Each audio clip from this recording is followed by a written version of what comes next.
Welcome to the fastest daf in town. Today, the Sotah daf Gimel. We are going to begin on the top of Gimel Amud Aleph, 4 lines from the top. Tanya.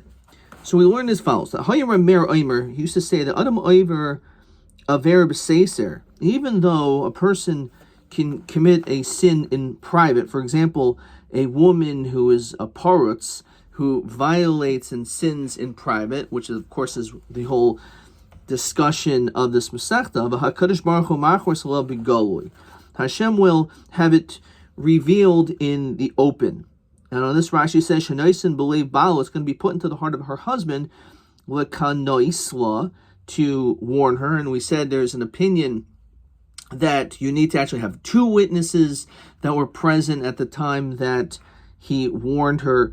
V'hadavar misfarsem b'galui. So this becomes known to everyone because of the reality that she's being accused of possibly having committed adultery. Shnemar, as the pasuk says in Bamidbar, va'avar lav ruach kina, that it went over him this spirit of jealousy. Ve'ein avera el lashon hachraza. When it says avira, actually, it's a language of an announcement. Shnemar v'yasam Moshe v'yabiru kol b'machana, that Moshe commanded, and he passed this announcement for everyone to hear. So this is the notion of what the Baal is doing by basically publicizing, in a way, of the potential of her violating. On this we have the famous line of Reish Lakish, Ein adam over avera el imke nechnas baruch shtus. The only way a person is actually going to end up sinning is if there's a ruach shtus within them. A shaita is someone who's foolish, because a person is not going to engage in self-destructive behavior unless they are not in the proper mindset. They are out of control. But if a person would have the proper frame of mind, then a person wouldn't sin. How do we see this? Shenamar ishish ki siste ishto. So tishtek. So the fact that it says this language, it actually comes from the word tishtek, comes from the word like a shaita, because anyone who is going to do this, again, you have this woman who is presumably in a healthy relationship, and she's willing to destroy everything, her whole house, her family, her relationship with her husband, and turn everything upside down just because she wants to be able to be with some other man for a short amount of time. Someone who would think rationally about this, it's shtus, it's illogical. Why would a person sacrifice so much and lose so much for the tiniest little gain?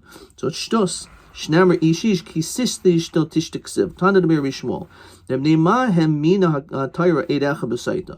It's hard to understand why, when it comes to tumah, as we saw in yesterday's daf, even one witness is believed to say, yes, I know that she committed adultery. Because it's something in which there's an indicator, shenitmis, that she probably came tameh, shahari kiniwa. First of all, her husband warned her, don't be with him. Don't seclude yourself with this guy. The nistra, and she did it anyway. The eid echad meida, she tameh, then all of a sudden you have one witness that says that she's impure, so we're going to probably believe it, because you could kind of see where there's smoke, there's fire. The problem is that the language of kinu, warning, is basar stira.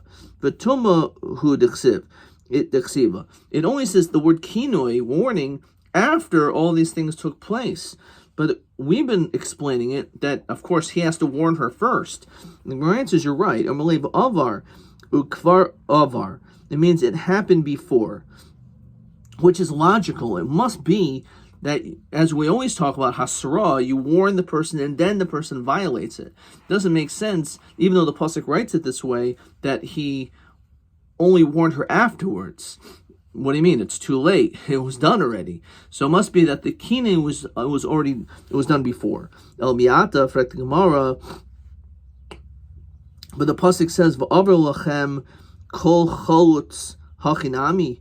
So it says also regarding this pasuk, says Rashi, bivnei God, bivnei Ruvain, ksiv shahayim Moshe matzavos la'aver im Yoshua es Yarden. So we know that Gad and Ruvain wanted to be able to stay on the Transjordan, eastern side of the Jordan River, and Moshe gave them a Tanai Kofel, and it was based on this. If they would fight, then that would be fine.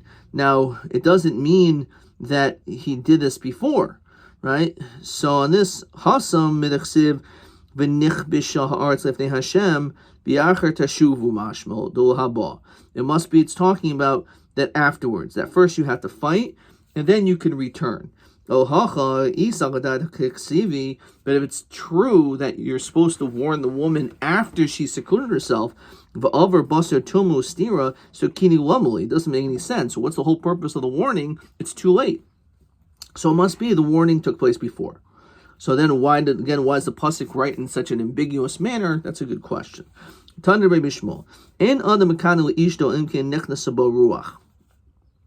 So the only reason why a man is going to end up accusing his wife or saying, you better not seclude yourself with this man, why is he so concerned about this? Why is he bothered about it? Why is he thinking about it? It must be because he has ruach.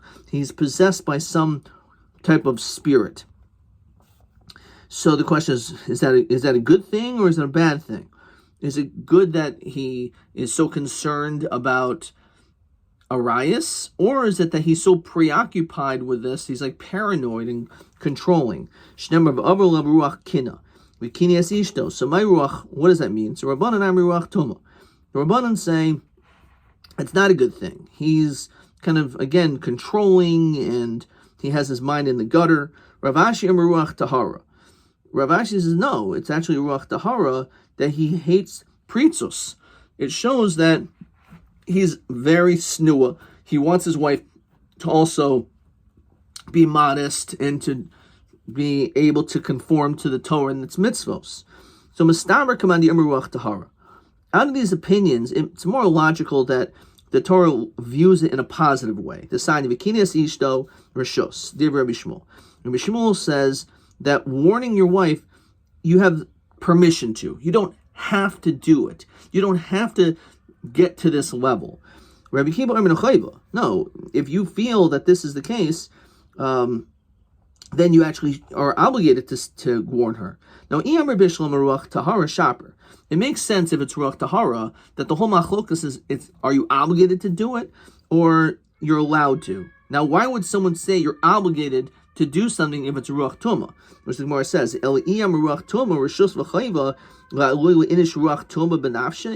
why would there be these opinions that even the opinion of Rishus, but certainly of Chayva, so how could you possibly say, it's Ruach Tuma, it's a negative thing what this guy has? If it's a negative thing what this person has, then we should certainly not say it's a mitzvah, or it's a Chayv, or Rishus. And this actually is question 9. Ein adam mekanu ishto in kein nechnas about Ruach, Rabbanan amri Ruach Tuma, Rabbi Lezer amri Ruach Tahara, Kaman Mistabrak, Rabbi Lezer, Manolan, because again, if in fact it's true that it's possibly a chayiv, then there's only way you can possibly understand that is it's ruach tahara.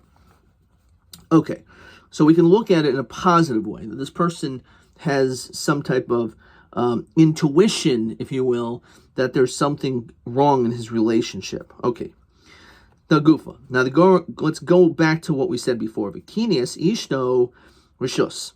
Now this is going to be TB 14. Which asks the following. TB 14 asks, Be'elu gimel dvar nechlu Rabbi Kiva imhem rishos chayva. So Rabbi Shmuel and Rabbi Kiva argue in 3 places, and of course we already know one, we already mentioned it, but we'll repeat it. But first of all is Akinas Ishto. When it comes to warning your wife, rishos de Rabbi Shmuel Rabbi Kiva oimer chayva. Okay, that's number 1. Second, the pasuk says la yatama. So what does that mean, la yatama? So la yatama, and let's see, the Torah or on the bottom over here, says that to her you can become tameh. To her you can become tameh. Let's get the whole pasuk over here. Your sister who is a basula, who is related to yatama. So you're allowed to become tummy, even though you're a kayin, who normally is asal zayin krayvim, but the din is you're allowed to, for your sister, a kayin is allowed to be with his sign kroivim, but it's only his sister if she was not married, and also she was a basula, then lo yatama. So you can become tummy to her. So rishus. No, you actually have an obligation to become tummy to her, because maybe you have to pay respects to her. Okay. And then finally, l'olam behem tavoidu, which the pasuk says, that when it comes to your eved, it could be a yerusha to your children. L'olam behem tavodu, they work for you forever. You can't work them hard. So l'olam behem tavodu. So what are we learn out from this? So we learn that rishus, that this is an option. Rabbi Yeshua, Rabbi Kiva Omer, choiva. What does it mean? So choiva says Rashi, she'asul shacher abdai. You're not allowed to free your slave. The pasuk is saying oil behem tavodu. Now, when it comes to an eved, you have to keep him as your eved. He's like your property, not an eved ivri. You're talking about eved kanani.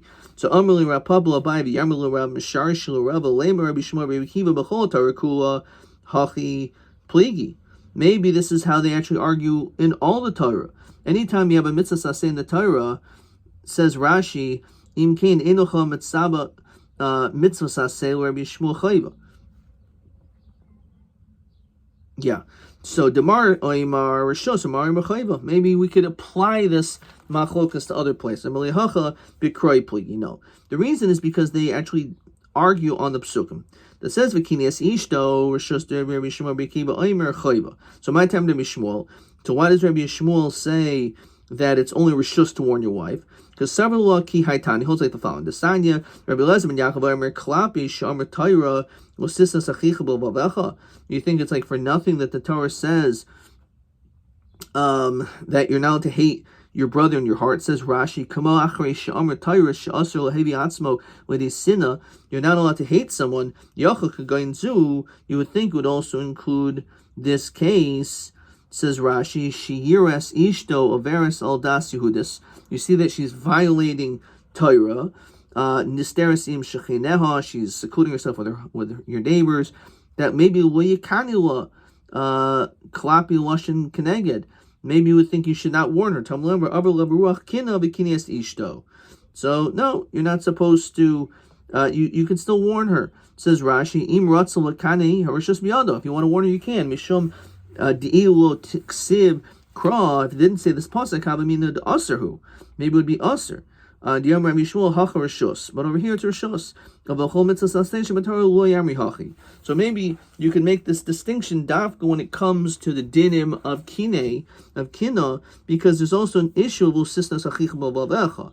So you would think that the din is different. So Kamash Malan, the pasuk dafka over here is coming to tell you, according to the Shita of Rabbi Shmuel, that a person is allowed to do it, and you're allowed to. Okay, but maybe everywhere else it's a chayv. Rabbi Kiva kinu achrin eksiv. Rabbi Kiva says it's written kini again. So why does it say it twice? One is to tell you have a permission to do it. And the other one says, Rashi, so not only is it rishus, you're obligated to do it. So that's what he means. Rabbi Shmuel, it says kini twice.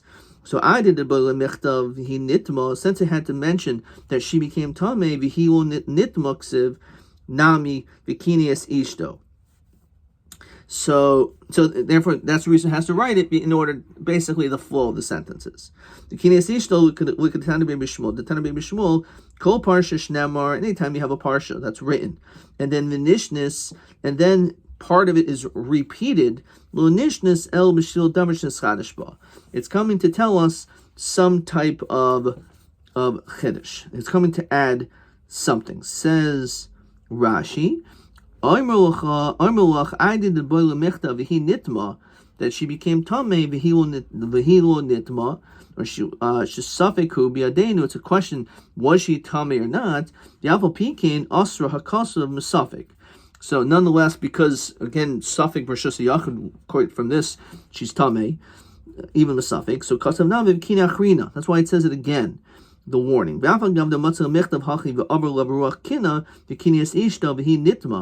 Oh, lo nitma afil hachi or chidikra. This is the way the pasuk lachs of lishnois says Omer to repeat it. To repeat something. So that's the whole idea. Sometimes the Torah repeats something in order just to be able to teach one form of a chiddush. Look in Taisus. Tema Rabbi heicha diksiv lemedrish ki hacha milo darshinin log demer gabi kabachaymer milsa deas bekabachaymer tarach v'chasav kra. If you'll hachi heicha deikla lemedrish darshinan kol heicha deikla lemedrish loy mukminin labalavi atera. Okay, so again, it's questionable exactly why we would come on to this, because again, even if we hold sometimes the pasuk you can learn out from the Kavachaymer, but the Torah goes out of its way. Tarkos of a cross brought down the beginning kedushin. So the reality is, if you can make a drasha, you make a drasha out of it. Okay, so lo yetama rishus. When it comes to a kohen becoming tummy to his sister or krivim, rishus. Dear Mishmuel became omer chayv. So my time, Rabbi Shmuel. Why dafka over here does he say it's rishos? Because I said Emerald Kohan Ben Yaron to be a marta lehem when eventually tama ba'amav. The pasuk says you're not supposed to become tame. As a kohen, you're not supposed to become tame. So therefore, it's drachamichtav lo. That's why it says in this situation that you are allowed to become tame if she dies. And Rashi says im echem. Okay, fine. Rabbi Kiva mechi im l'shero nafka. That actually can be derived already from that you're allowed to become tummy to your relative. Share usually means your wife.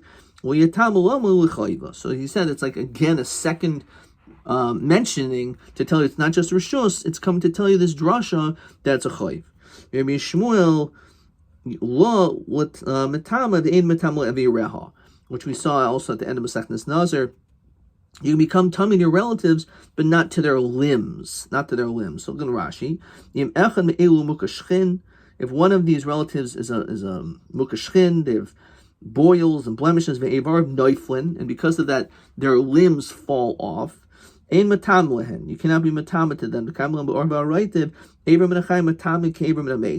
An Abram and a Chai, even though the person's alive, a limb that came off of a living person has the same status as Abram and a mace, the Itzrach lo imute Ivareha. And therefore, you need a pasuk to tell you that to exclude Ivareha, that you're not allowed to become tummy to their limbs. So it's only when their body is sholem, like we saw also when it comes to the Av, if your father's head was decapitated, so then the din is, as it was Rachlokas and Masechtas Nazir, that maybe again you cannot become tummy for that. As we continue to Gimel Amud Beis, Rabbi Kiva imkin Rachman Allah. Well, the pasuk just needs to say law. That would be enough. Velishtak, that would be it. So Yatama Lamli. Why does it mention Yatama Shma Mina? So again, it's coming to teach us as he holds. It says Rashi the mashmil and nefesh liyatama ba'amav kim l'sher b'gaimer l'achayisa b'sula la klaim l'gufa sholim v'levereha. It's coming to obviously tell you that's only law when she's complete, but not when it's not for her limbs. It's only law her body in its entirety, not a limb from a living woman. Rabbi Shmuel, I did a kasav nami yatama. Again,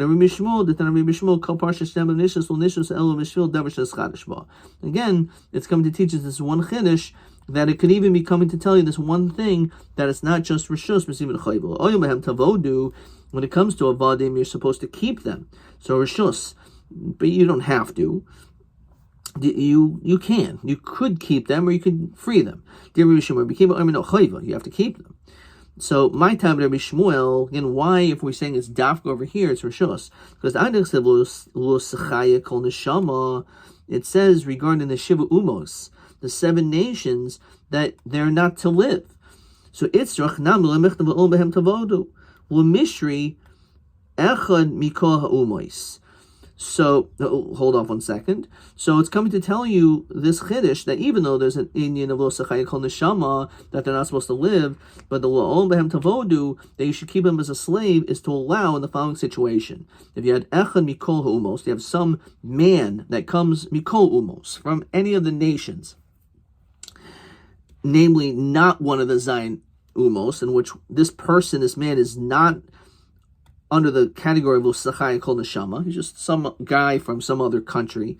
However, Shibal Canaanis. He ends up having relations with a Canaanist woman, which Canaani is one of the 7 nations to which we do apply Lusachai Kol Neshama. V'holim min a bain. And now the product of this relationship, they have a son. The din is you are allowed to acquire him. Now you would think maybe you're not allowed to do that because the mother comes from Canaan. She comes from one of the 7 umos. However, since the child, the father is from other nations, says Rashi, we go after the father. That's the whole point. And therefore this guy you can keep as an eved. So maybe this whole pasuk is coming to tell us this chiddush in this situation. The Sanya, as we learned, how do we know in this case this boy becomes a man? You're allowed to keep him as an eved, even though his mother is a Kanaani. Talmud Leimer, because the pasuk says, and also those who dwell, Hagarim imachem, who live with you, mehem tiknu. From them you may acquire. So we're learning this out. This pasuk says, Rashi, Kol toishiv hainu shiboma makamacher. It means that they came from somewhere else, which is referring to the father. The Nisyashev Khan, and then he moves to, let's say, Israel, and he encounters a Canaanite woman. If they have a child, even though the mother is from Canaan, nonetheless you're still allowed to have the son as an eved.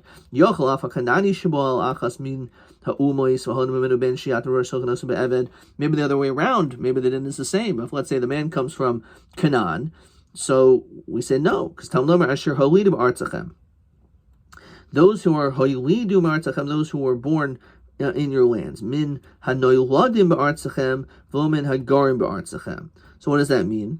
So this is coming to exclude again the situation where the man is already from Canaan. It says Rashi, min hanoyladim ba'artzachem, they were born in the land. V'heimim nehatoyshavim, namely the woman comes from another place. Dahainu acherim shenasu ba'artzachem nashim atar shaliknais. So in this situation, if you are a min hanoyladim ba'artzachem, someone who is born in this land, namely, even though it's true that the woman is from Canaan in this land, we don't care because the man is not from Canaan. V'lo min hagarim ba'artzachem, not referring to a man who is garim ba'artzachem. Says Rashi, v'lo min habonim hanolan livnei artzachem b'makam acher mibnei shar umos v'haboyim livneihem agur sham. Not referring to a man who is already living there. Okay. Rabbi Kiva mi mehem tiknu nafka. He already learns it out from this other pasuk. So therefore, it's come to tell you not only it's a rishus, but it's even a chayiv to not free him. Rabbi Shmuel behem v'lo b'achechem. It's coming to tell you that the whole din of having an eved is only when it comes to an eved Kanaini. However, not achechem, not your brother. Says Rashi Abodas Aved. You cannot take a yid, even though it's din of eved ivri, but it's not something which is oil mehem tavodu. When it comes to an eved ivri, it's only for 6 years, and then he goes free after shanim. However, when it comes to so therefore that's the pasuk to exclude a yid. Rabbi Kiva ba'achechem, regarding the exclusion of your brothers, maseva de kranaf. We're going to learn it from another pasuk. Ba'achechem b'nei Yisrael ish ba'achem lo seder b'vafarech. It says clearly at the end of the pasuk, which we already quoted on the previous Amud, that it says that that's not the case when it comes to your own brother. When it comes to a Jew, you cannot have him work hard, which means you cannot have him treated the same way you would treat the Eved Kanaani, regarding not just hard work, but also the amount of time. And therefore, because of that, we already learned out this din. Rabbi Shmuel, since it says achechem, ksiv nami bahem. So he says that we also in bahem. Look at Tana Rabbi Shmuel, the Tana Rabbi Shmuel, kol parsha shnei b'manishas l'nishna el b'shil davar shnes chadash ba. Sometimes only come teaches one chadash. Okay, stop there 1 second. TA13. Ma loim dim hapasuk. What do we learn from the pasuk? Gamim nehatoy shavim hagarim imachem mehem tiknu eved ba'am.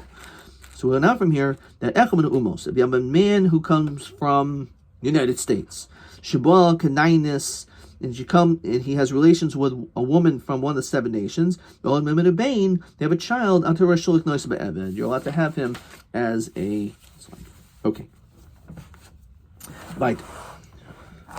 Amrav Chisda Zanusa Bevesa, when it comes to znus in your house, it is so bad. Again, going back to this notion of Sotah, it's kikaria l'shumshma.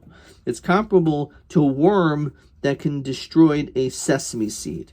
So it just is absolutely destructive and rotten and destroys the family. Yom Rav Chisda tukva bevesa. Also, anger in the house is kikaria l'shumshma. It has the same negative effect that it also will destroy, just like a worm destroys seed. So idi be'issa. This one and this one, whether it comes with anger and znus, that we say it destroys the family, is be'ista. Says Rashi, kishisha mazana. It's referring to a situation where a woman is mazana. So Rashi says, O kastis lefisha isha misasekes bezunoseha. Because if you have a woman who's engaged in znus, the enu oisim malachta, she doesn't focus on what she should be focusing on as far as work. Lo mishemeres besa, she doesn't, not the protector of the house. Umafrekes es shelbala lamanafim. So basically, she's mafka herself to commit adultery. So it's interesting. It doesn't mean that the man has a ticket to be able to behave this way, but it's the woman who's the one that builds the house, and therefore it's the woman that is more capable to be able to have it destroyed. Before the Jewish people sin with arayos, Rashi says, there's the Shechina was found in every house. Hashem was in the midst of your camp. But once a person sinned, nistalka Shechina mehem, the Shechina left and departed from these homes due to the sin. So that's how we derive from this pasuk that if there is eres davar, then Hashem cannot be there. Omarav Shmuel bar Nachman Omarav Yonason kol esim mitzvah achas b'amazeh, and who does one mitzvah in this world, even simple mitzvah, then what happens is makadamtoi v'alechas l'fanav olam haba, that this mitzvah will precede him. Says Rashi, l'fnim misaso mechreses l'fanav, like it'll be announced that this person is a mitzvah person even before he dies. Shnemar b'hol chofanecha sidkecha, that your righteousness will precede you. The whole anyone who sins, unfortunately, it's bad. It will literally wrap itself upon you. Korachta, Rashi says, b'yoyim hadin. Shenemar yilaftu archos darcham yalu b'toyhu v'yovedu. That again, it'll wrap you up in these ways with sin, with nothingness, and it will be lost. It'll be tied to you like a dog. Shnemar, regarding Yosef, it says, that it says that he did not hear, wasn't heard to her, was not heard, Lishkav Etzla, to lie down with her, Lios Ima, to be with her. Lishkav Etzla B'Yom Haza, Lios Ima, U'Olam Haba. So he did not want to be with her because it would affect not only his Olam Hazeh, but also his Olam Haba. Let's see this pasuk in its entirety. It says, Vayhi Kedabrel Yosef Yom Yom, that Eshes Potiphar kept speaking to him, V'yishma leha, he didn't listen to her, Lishkav Etzelios Ima, to lie with her and to be with her. So he says that means in this world and also to be with her in Olam Haba. Okay, which I guess could mean, l'chayra, it means in Gehenna, but or maybe it means that she felt that he really was zivug. Okay, Tanan Hasam Shahaya Badin says Rashi Shalol Haminu Ilav Diksiv Kra. We really should not believe a witness if it wasn't for the following pasuk. Ma Edus Harishayna. When it comes to the first testimony regarding stira, that she's secluded with a man, shein osarta iser oilam, that this is not considered to be an iser oilam, says Rashi. Shim tishta, she drinks, v'timsa tahira, and she turns out that she didn't actually sleep with him. Muteris l'balo a truma, she's allowed to go back to her husband and eat truma. Animus kayemus b'pachas b'shtayim. So when it comes to stira, you need two people. So edis hachreina. So when it comes to the later testimony, sheosarta Isser Oyam Edudin Shultiskam Pachas Mashtayim, that Lachar you should think that when it comes to Edi Tuma, that you should certainly require two. Talmud Lemer Ve'ed Ein Ba Kol Sheyesh Ba. So this is a different way we read it. Ve'ed Ein Ba, there was no witnesses, which means Kol Sheyesh Ba. Whatever witness you have, which is mashma, even one witness would be enough for Edi Tuma, as we said before, that it would work. The Kavachayim Edis Harishayna Mi'ata. So now you can make a kavachomer. Ma'idis achreina shosarti oser oilam, that she'll be usher forever by giving 80 tuma. Miskayamas beidachad, we listened to one witness. So edis harishayna, the stira, shenas oser oilam, which again is not for sure because she has to drink meisota, and if she drinks meisota and she's found to be innocent, she can go back to her husband. And adin sheskayim beidachad, l'char one witness should be there as well. It says Matzares Davar L'Honu Oimer Al Pi Shnei Edim O Al Pi Shloisha Edim Yakum Davar. You need two or three witnesses. So let's focus on the two. So Ma Davar Ha'Omer L'Honu Al Pi Shnaim Edim Avkan Al Pi Shnei Edim Shnaim. So you need two. So therefore, even the right, a Kavachaymer would probably lean you toward the direction to think that one would be enough. The din is that you need two when it comes to stira. Hi. So this whole notion is Mechim Matzabo Erebus Davar Nafka. We learn it out from Ki Matzabo Davar Ereva. Ba, from Ba Nafka Ba. V'lo Bekinoi Ba, V'lo Bestira Miboile. I thought we needed for that. So Hachinami Kaimer, Talmud Lemer Ba, Ba V'lo Bekinoi, Ba V'lo Bestira. That the only time one witness is enough is only by Editoma. But that's ba, only there. But when it comes to kinu and stira, you need two. Again, it's machlokus, but according to one opinion, you need two. But tuma b'alma below kin, but tuma b'alma, one witness below kinu, below stira, without kinu, without stira, delo mehimin is not believed. So delo mehimin edachad menon never kan kimata b'eremas davar menon mahana al pi shnei edim o al pi shloisha edim yakum davar ma davar hamer l'hon edim shnayim avkan edim shnayim.